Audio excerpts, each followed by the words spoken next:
Hello बच्चों, आपको पता है कि अभी अभी हम साइंस पढ़ना स्टार्ट कर रहे हैं और साइंस में आपको पता है कि ग्रुप डी का पेपर हो, चाहे एमपी प्लस का पेपर हो, चाहे एसएससी का पेपर हो, किसी का भी पेपर हो, साइंस बहुत ज़्यादा पूछा जा रहा है।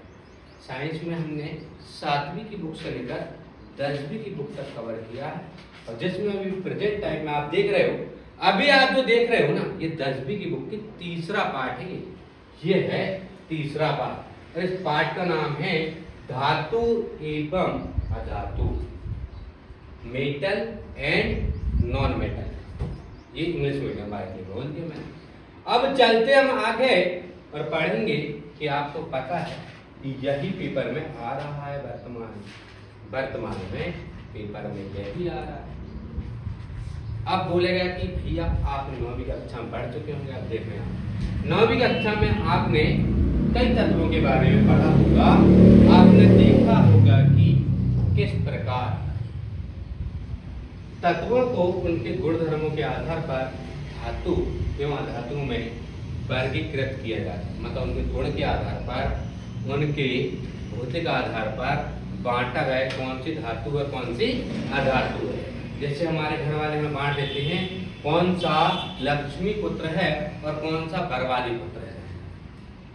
अपने कर्मों के आधार पर अपना बाप जो है और अपनी महतारी जो है बांट देते हैं कि कौन सा पैसा कमाऊ वाला पुत्र है और कौन सा उजाड़ू पुत्र है। तो ऐसे ही साइंस में भी हमने धातु और अधातु को बांट डाला है। अब यहाँ पर कहता है ये कि आपने अपने दैनिक जीवन में धातु एवं अधातु के उपयोगों पर विचार कीजिए। आपके विचार से कौन से गुणधर्म तत्वों को धातु एवं अधातु में वर्गीकृत करते हैं, मतलब यहाँ पर बांटते हैं। किस प्रकार ये गुणधर्म इन तत्वों के उपयोग से संबंधित है, हम इनके कुछ गुण धर्मों का विस्तार से अध्ययन करेंगे। गुण धर्मों का आधार पर हम इसे बांटेंगे, देखेंगे, छांटेंगे कि कौन सा धातु और कौन सा अधातु है। जैसे हमारे घर वाले हमें देख के बोले जो बड़ा वाला पुत्र है ये मंझला वाला, ये बचला वाला, ये छोटा वाला, ये हमारी बड़ी बेटी है, ये मंझली बेटी है, ये संदली बेटिया। ऐसे ही हम धातु और अधातु की पहचान पाए। बस आप लोग देखते रहना, बहुत सरल चीज है, बहुत सरल चीज, बहुत सरल चीज, कुछ भी नहीं है इनमें। इन पदार्थों के भौतिक गुणधर्मों की तुलना करके समूहों में अलग करना सबसे आसान है। देख लो, हम पूरे सारणी में ये छांट सकते हैं, बीन सकते हैं कि कौन सी धातु है और कौन सी अधातु है। तू धरती पर चाहे कहीं भी रहेगा, तुझे तेरे गुणधर्मों से पहचान लेंगे हम। ध्यान रखो, वो गाना है ना, समझ रहे हो। तो यहाँ पर देखो पहचानना आसान है, ये भी बोल रहा है, फिर बोल दे रहा है यहाँ पर कि भैया इनके अध्ययन के लिए हम निम्न क्रियाकलापों की सहायता लेते हैं। अनुभाग 3.1 से 3.6 में दिए गए क्रियाकलापों के लिए निम्न धातुओं आयरन, देख लो यार, ये धातु है iron, copper, aluminium. Iron, copper, aluminium धातु, मैग्नीशियम, सोडियम, लेड, जिंक तथा आसानी से मिलने वाली कुछ अन्य धातुओं के नमूने इकट्ठे करते हैं। अब यदि वो पूछ ले कि भैया आपसे आयरन क्या है, ये धातु है, कॉपर क्या है, धातु है, एल्यूमिनियम क्या है, धातु है, या फिर मैग्नीशियम क्या धातु, सोडियम क्या धातु, लेड क्या धातु, जिंक, ऐसे आसानी से मिलने वाले कुछ अन्य धातुओं के नमूने हम इकट्ठे करते हैं। हालांकि जब हम नौकरी के लिए पढ़ते हैं तो हमें क्रियाकलाप की कभी कोई जरूरत नहीं होती। ग्रुप डी कभी क्रियाकलाप नहीं पूछेगा, पुलिस में कभी कोई क्रियाकलाप होता नहीं है, एसएससी में कभी कोई क्रियाकलाप होता नहीं। तो जब आप कॉम्पिटिशन पढ़ रहे होंगे तो क्रियाकलाप की कोई जरूरत नहीं। अपने शुद्ध रूप में धातु की सतह चमकदार होती है, लिख लो, देखो नोट करके भैया, धातु चमकदार होती है, लिख लो यहाँ पर। धातु यदि हम सिंपल भाषा में बोले, साधारण बोले, गांव की भाषा में, धातु क्या है, धातु चमकदार दिखाई देती है। जो चमकदार दिखाई दे वो धातु है। हालांकि ऐसा नहीं कि इसमें पाउडर लगा चमकदार दिखाई दे, ओरिजिनल चमकदार दिखाई दे। जितना हम सोचो भैया क्रीम लगा लो, पाउडर लगा लो, पुट्टी कर लो, है ना, ब्यूटी पार्लर, तो वो एक मेकअप अलग है, वो चमकदार एक अलग है। धातु के इस गुणधर्म को जो चमकदार दिखाई दे रहा है, धात्विक चमक कहते हैं। ये लिख लेना, धातु के इस गुणधर्म को धात्विक चमक कहते हैं। यदि कोई चमक रहा है, ये देखो धात्विक चमक है।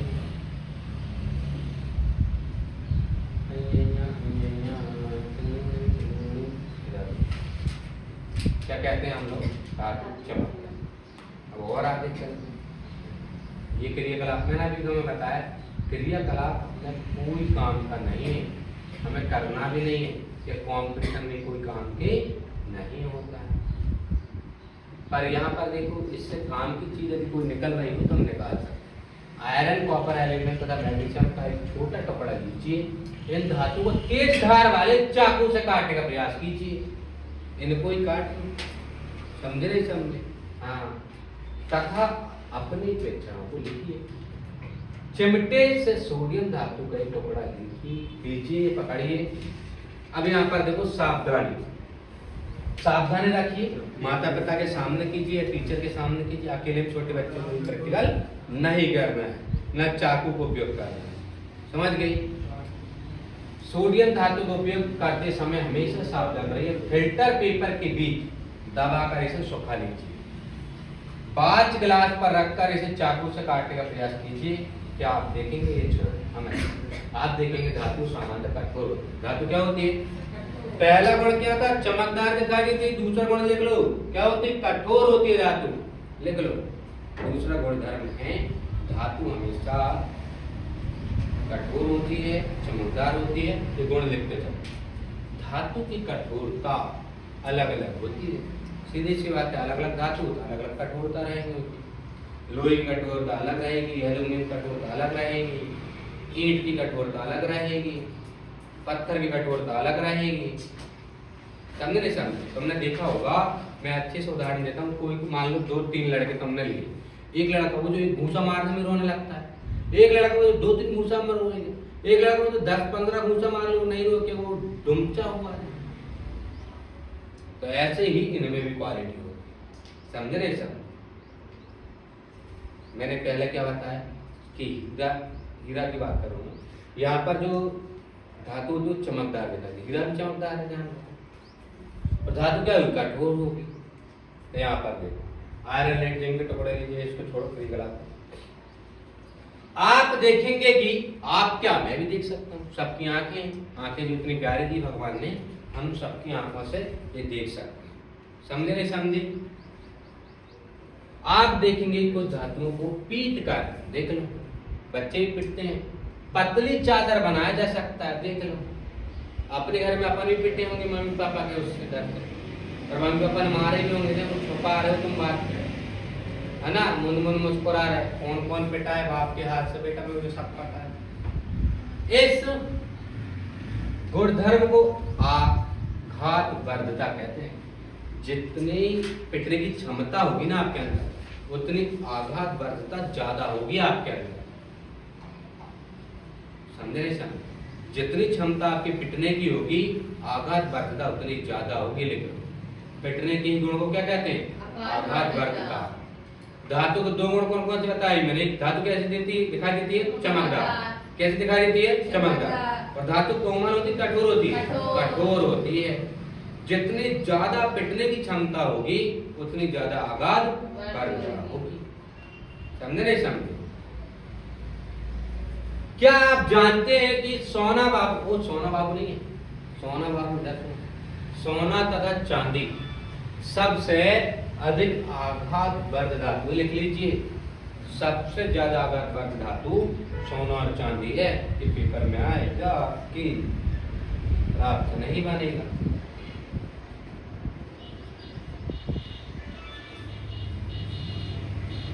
इन धातु सूची बनाई जिसके तार आप अपने दैनिक जीवन में देख सकते हैं। छोड़ो उसी और आगे चले। धातु के पतले तार के रूप में, जो हमारे बात में गोरा लिख रहा हूँ, है ना, इधर बड़े धातु के पतले तार के रूप में खींचने की क्षमता को तन्यता कहा जाता है। आघात वर्धता किसे कहते हैं? पिटने की क्षमता। सीधी सी बात है, जो बच्चा जितना ज्यादा पिटने की क्षमता रखता है, उसके अंदर उतनी आघात वर्धता है। जो धातु जितनी पिटने की क्षमता रखती है वो धातु में आगे बढ़ता हुआ ज्यादा है। जो धातु जितनी ज्यादा बनाएगी उतनी क्या होगी, तन्यता होगी उसके अंदर। क्या होगी, लिख लो, जिस धातु के अंदर जितनी बनाने की क्षमता है उतनी तन्यता होगी, और तन्यता के कारण ही बना पाता है। धातु के पतले तार के रूप में खींचने की क्षमता को तन्यता कहा जाता है। सोना, बाबू बाबू नहीं, सोना बड़ी प्यारी है, सोना सोना सबसे अधिक तन्य धातु, लिख लेना नोट करके, ये पेपर में आता है। आपको ये जानकर आश्चर्य होगा कि 1 ग्राम सोने से 2 किलोमीटर लंबा तार बनाया जा सकता है। लिख लो, ये पेपर में आया हुआ। सबसे अधिक तन्यता वाली धातु देखो पूछ ले तो वो है सोना। और सोने में भी देखो क्या क्वालिटी है। क्वालिटी जब तो इतना महंगा है, जब तो इतना महंगा बिक रहा है, जिसमें जितनी ज्यादा क्वालिटी रहेगी उतना ज्यादा महंगा दुनिया में। ध्यान रखो, जिसके अंदर कोई क्वालिटी नहीं है उसको तो उसके घर वाली लात मार खा देंगे। ऐसे इंसान की क्वालिटी, इंसान में जितनी ज्यादा टैलेंट और क्वालिटी रहेगी उतना ज्यादा पहुंचेगा। ध्यान रखो, तो कहा जाता है कि 1 ग्राम सोने में 2 किलोमीटर लंबा तार बनाया जा सकता। देख लो, 2 किलोमीटर की बात कर रहा हूं। इतनी तन्यता है सोने के अंदर, इतनी गहराई है देख लो सोने के अंदर। अब देखो, यदि हम आगे चले, आघात वर्धता तथा तन्यता के कारण धातुओं को हमारी आवश्यकता के अनुसार, धातुओं को हमारी आवश्यकता के अनुसार विभिन्न आकार दिए जा सकते हैं। देख लो, सोना चांदी आपने देखा होगा, सोने को आकार दिया जाता है। आता है वो बिस्किट में और आता है वो ईंटों के रूप में। हालांकि हमारे क्लास में कुछ लोग ऐसे, इनके घर पे ईंट बिस्किट बहुत होंगे सोने के, बहुत अमीर व्यक्ति हमारे क्लास में। क्या हुआ है, बोलना सही है? वर्गीस बता दो कहाँ रखा है, छुपा रहे हो। किरण बता दो तुम्हें, समझे नहीं समझे? सोना चांदी कमी नहीं हो, धातु को हमारी आवश्यकता के अनुसार हम उसे ढाल देते हैं। आप लोगों को पता है डिजाइन देते हैं, हमें इस डिजाइन क्या मूर्ति बनाना है, हार बनाना है, समझे नहीं समझे? अधिकतर डिमांड महिलाओं की होती है हार की। भले जिंदगी में इंसान हार जाए मर जाए, बट उनको हार चाहिए, समझे नहीं? भले जमीन बिक जाए, तलाक। क्या आप कुछ धातुओं के नाम बता सकते हैं? वो ये बोल रहा है, क्या आप कुछ धातु नाम बता सकते हैं? हम बता सकते हैं, अभी हमने पढ़ के आए, सोडियम, सोना, चांदी, हीरा, समझे नहीं समझे? ये सब क्या है? धातु, जिनका उपयोग खाना पकाने के, बर्तन बनाने के लिए होता है। वो ये बोल रहा है ऐसे धातु नाम बताइए जिनका उपयोग बर्तन बनाने में उपयोग होता है। क्या आप जानते हैं इन धातुओं का उपयोग बर्तनों को बनाने के लिए क्यों किया जाता है? भाई, बनाने के लिए क्यों किया जाता है? उसका उत्तर पाने के लिए आइए हम निम्न क्रियाकलाप करते हैं। आपको पता क्रियाकलाप हमें करना नहीं, तो बर्तन इसलिए बना रहे हैं हमसे कि आगे पर रखने पर एक तो वो गल नहीं रहे होंगे, समझे समझे, और बढ़िया क्रिया कर रहे होंगे। जैसे एल्यूमिनियम की बात करें हम यहाँ पर, जब कॉपर के तार लीजिए, क्लैंप की मदद से इस तार को स्टैंड से बांध दीजिए, जैसा कि चित्र 3.1 में दिख रहा है। देखो, तार का खुला सरा पेन मोम धातु का तार, और यहाँ पर स्टैंड और क्लैंप हमने बांध दिए यहाँ पर। और आप देखो, तार को खुले सिरे पर मोम का उपयोग का एक पेन चिपका दीजिए। स्प्रिट लैंप मोमबत्ती या बर्तन से क्लैंप के निकट तार को गर्म कीजिए। थोड़ी देर बाद आप क्या देखते हैं? अपने प्रेक्षण को लीजिए, क्या धातु का तार द्रवित होता है, मतलब द्रवावस्था बदलता है क्या? नहीं। यदि द्रवावस्था बदलता धातु, तो धातु का बर्तन हम बनाते ही नहीं, समझे नहीं समझे? उपरोक्त क्रियाकलाप से पता चलता है धातु ऊष्मा का सुचालक है। देख लें, ये धातु जो है ऊष्मा की क्या है? सुचालक है। ध्यान रखना, यदि सुचालक नहीं होगी तो फिर कोई मतलब नहीं रहेगा। तथा इनका गलनांक बहुत अधिक होता है। गलनांक मतलब बहुत अधिक, मतलब बहुत ज्यादा गर्म करोगी बहुत ज़्यादा गर्म करो तब गलेगी वो, अन्यथा आपने देखा होगा कि हमारी जो बहन है, माता है, भाभी है, चाची है, जो भी है, मौसी है, बुआ है, मामी है, ये कभी कभी चावल को ढचला बना देती है, आपने देखा होगा, और कभी कभी जला भी देती हैं। कभी आपने देखा होगा जो नई नई बहुएं आती हैं, नई नई जो बहुएं आती हैं हमारे घर में, वो अधिकतर चावल को जला देती हैं और दाल को भी जला देती हैं। उस समय हमें धैर्य रखना है, बहू से कुछ नहीं बोलना है कि नई नई बहू हो जाती गलती, राणा जी माफ करियो, समझे नहीं समझे। तो यहाँ पर हम देखते हैं सिल्वर तथा कॉपर ऊष्मा के सबसे अच्छे चालक है, लिख लेना भैया। यहाँ पर सिल्वर और कॉपर ऊष्मा के अच्छे चालक हैं। और यहाँ पर लिख लेना ये भी, धातु ऊष्मा के क्या होते हैं? स्वचालक होते हैं। ये भी पेपर में आ सकता है कि धातु क्या होते हैं? ऊष्मा के स्वचालक होते हैं।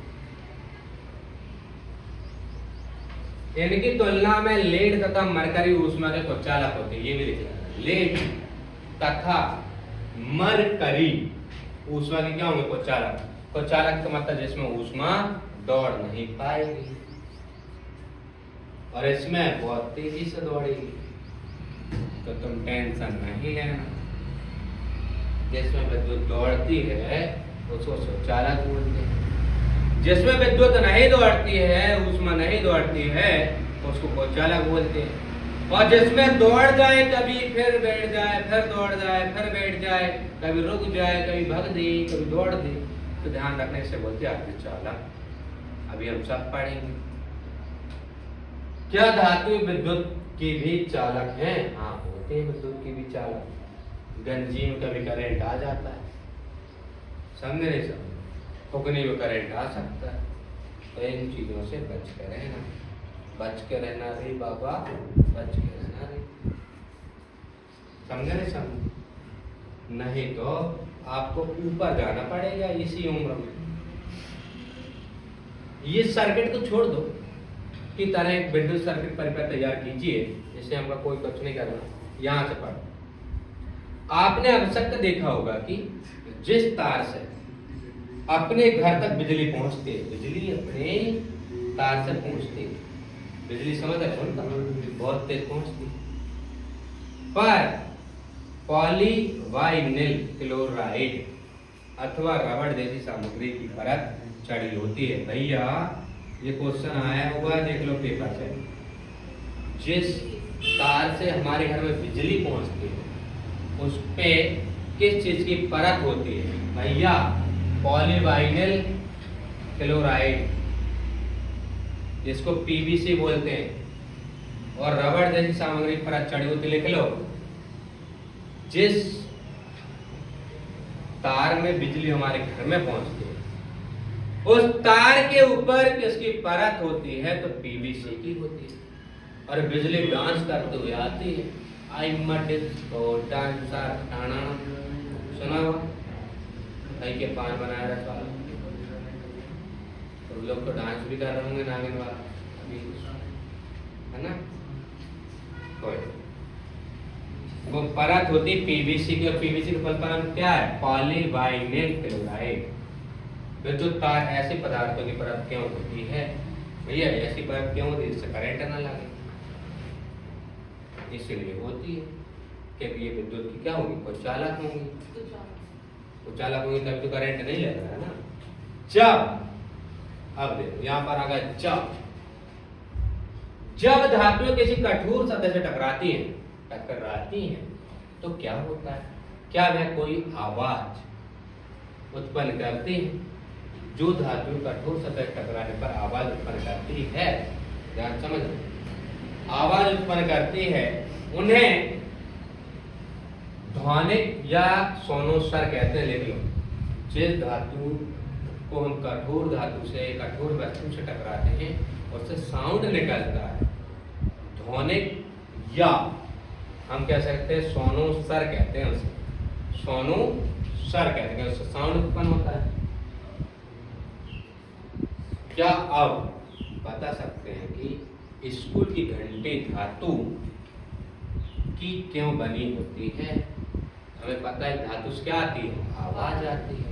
यदि अब घंटी को बजाएंगे स्कूल टाइम पर हम भाग देते थे घर। समझे नहीं समझे? कभी कभी आपने देखा अपना दोस्त 1 घंटी बजाना रहता था तब उससे 2 घंटी बजवाते थे। बेफालतू में लंच हो जाता था। घर मास्टर साहब परेशान, घर मैडम परेशान। और कभी कभी 4 पीरियड हुए हो और मान लो अपन ने खुद ने घंटी बजाई, अपन ने तो खूब घंटी बजाई, ढन ढन ढन ढन ढन ढन ढन छुट्टी हो गई। रेगुलर घंटी बजी, समझ जाओ भागना है बैग लेके फुर्ती में घर। समझे कि नहीं समझे? स्कूल घंटी धातु होती। पिछली कक्षा में इधर दिख रहा, कट तो नहीं रही इस साइड, ठीक है। पिछली कक्षा में आप अध्ययन कर चुके हैं कि धातुओं की तुलना में अधातुओं की संख्या कम होती है। देख लो भैया, कम है। पिछली कक्षा में हम पढ़ चुके हैं। यदि पूछ ले आवर्तसारणी बढ़िया कि धातु की संख्या ज्यादा होती है या धातु की, तो किसकी ज्यादा होगी? धातु की। किसकी ज्यादा होगी? धातु की। शर्मा है। Carbon, sulphur, iodine, oxygen, hydrogen आदि धातुओं के कुछ उदाहरण हैं। ब्रोमीन ऐसी अधातु है जो द्रव अवस्था में होती है। लिख लेना भैया, ब्रोमीन द्रव अवस्था में पाई जाती है। ये क्वेश्चन आता है कि ब्रोमीन जो है कौन सी अवस्था में पाई जाने वाली अधातु है? तो देख लो, ब्रोमीन द्रव अवस्था में पाई जाने वाली अधातु है। इसके अलावा सारी अधातुएं या तो ठोस या गैस होती है, ये भी लिख लेना। ओनली ब्रोमीन है जो द्रव अवस्था में पाई जाती है। बाकी अधातु जितनी भी है दुनिया की, या तो वो ठोस होगी या तो वो गैस होगी। ये क्वालिटी है उनके, या तो वो ठोस या तो वो गैस होगी। और ब्रोमीन क्या है? द्रव अवस्था में। यदि कोई पूछ ले कि भैया धातु ज्यादा होती है या धातु, तो धातु ज्यादा होती है। धातु में करंट दौड़ता है, दौड़ता है। धातु के हम बर्तन क्यों बनाते हैं? क्योंकि उसे गलना बहुत उच्च होता है, गलती नहीं है। घर में जो बिजली आई है उसके ऊपर किसकी कवर चढ़ी होती है? तो पीवीसी की या रबड़ की चढ़ी होती है। अब आ जाओ, फिर ये कलाप हमें करना नहीं है। हालांकि ये चीज आप आपकी तरफ से भर सकते हैं। सा प्रेम भेंट है आप लोगों को। आप लोगों को सा प्रेम भेंट है कि यहाँ पर आप लोग लिखो चिन्ह क्या है, तत्व कौन सा है, सतह का प्रकार क्या, कठोरता है कि आघात वर्धता है। आघात वर्धता का मतलब मैंने बताया था, जो जितना ज्यादा पिटेगा उतना ज्यादा आघात वर्धता रहेगी। तन्यता कितनी है? जो जितना ज्यादा पन्हाएगा उतनी ज्यादा तन्यता रहेगी। विद्युत चालकता क्या है? जिसमें विद्युत जितनी तेज दौड़ती होगी, धारा दौड़ती होगी, बिजली दौड़ती होगी, करंट दौड़ता होगा, उसे विद्युत चालकता बोलते हैं। और ध्वनिकता मतलब जिसमें ध्वनि उत्पन्न होती होगी उसे सोनोसार या ध्वनिकता कहते हैं हम लोग। तो ये हम सब पढ़ के आ चुके हैं, समझ कर आ चुके हैं। इधर क्रियाकलाप हमें करना नहीं, पर यहाँ पर देखो भैया, ये यहाँ पर कुछ काम की चीजें है जो हम आपको बता रहे हैं और ये आपको सीखना भी है। यहाँ से देखो, ये यहाँ से समझो। मरकरी को छोड़कर सारी धातुएं कमरे के ताप पर ठोस अवस्था में पाई जाती है। लिख लो, ये एक लाइन भी नहीं छोड़ना है। मरकरी को छोड़कर कमरे के ताप पर सभी धातुएं क्या होती है? ठोस अवस्था में पाई जाती है। अब हम देखें गैलियम और सीजियम का गलनांक बहुत कम होता है, ये भी लिख लें। इतना कम होता है, आप यदि हथेली पर रखोगे तो ये गलने लगेगी। ये पूछा गया क्वेश्चन है। इतना कम गलनांक और ये धातु जिसको यदि आपने हथेली पर रख लिया तो स्वयं गल जाएगी। मतलब आइसक्रीम जैसे, आइसक्रीम जैसे घुल जाती ना, वैसे ये भी घुल जाती। ये धातु कौन से? गैलियम और सीजियम। अब यहाँ पर देखो ये लाइन भी देखो, आयोडीन अधातु होते हुए भी चमकीला होता है, इज मोस्ट आईएनपी। अभी हमने पढ़ा कि धातु चमकदार होती है, पर नमक के अंदर एक गुण है कि अधातु होते हुए भी कैसा दिखाई दे रहा है, चमकीला। कैसे दिखाई दे रहा है, चमकीला। क्योंकि धातु चमकदार होती है, बट यहाँ पर अधातु भी चमकदार है, वो एक अपना नमक है, आयोडीन।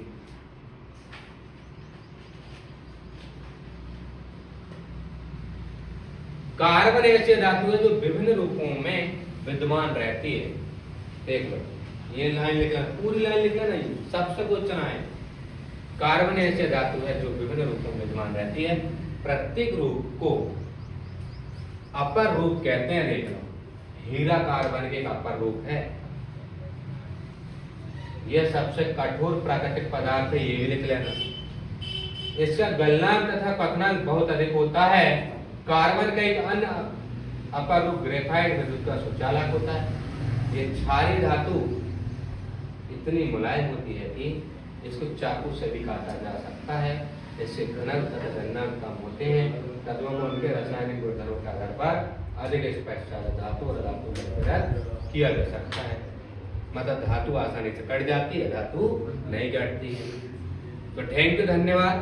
आज की क्लास यदि अच्छी लगी हो तो लाइक करें, शेयर करें, सब्सक्राइब करें। इसके नेक्स्ट जो पढ़ेंगे इससे आगे हम लोग पढ़ेंगे। थैंक यू, धन्यवाद।